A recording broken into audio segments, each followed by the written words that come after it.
রাজস্ব খাতে সৎ ও দক্ষ কর্মকর্তাদের জন্য সহায়ক পরিবেশ তৈরি করবে সরকার। রাজস্ব বোর্ডের কর্মকর্তাদের দণ্ড মওকুফ প্রসঙ্গে এ কথা বলেন প্রধানমন্ত্রী তারেক রহমান।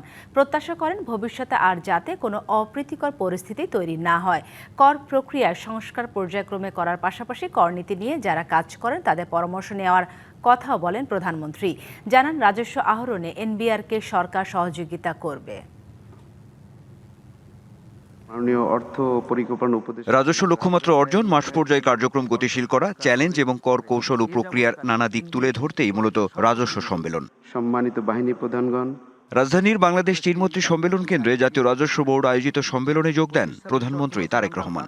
3% প্রবৃদ্ধি মতবিনিময় পর্বে এনবিআর এর কর্মকর্তাদের বক্তব্যের জবাবে প্রধানমন্ত্রী প্রত্যাশা করেন ভবিষ্যতে রাজস্ব বোর্ডে আর যাতে কোনো অপ্রীতিকর পরিস্থিতি তৈরি না হয়। একটি ঘটনা ঘটেছে, এটা আমরা সবাই জানি।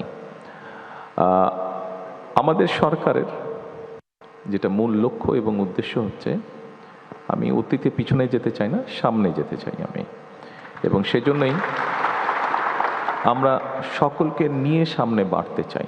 আমরা চাই যারা সৎ, যারা দক্ষ অফিসার্স আছেন তাদেরকে আরো বেশি করে কাজ করার সুযোগ করে দিতে। আনুষ্ঠানিক বক্তব্যেও সরকার প্রধান আধুনিক কর প্রশাসনের কি ভূমিকা হবে তার বিস্তারিত তুলে ধরেন।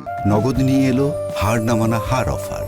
সর্বনিম্ন 10,000 টাকা রেমিটেন্স নগদে পাঠালে থাকছে স্বর্ণের হার জেতার সুযোগ।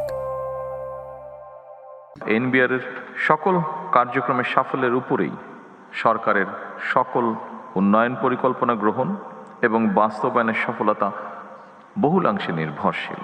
আধুনিক কর প্রশাসনের উদ্দেশ্য শুধুমাত্র বেশি কর আদায় নয়, বরং বেশি সংখ্যক মানুষকে স্বেচ্ছায় কর প্রদানে উৎসাহিত করা।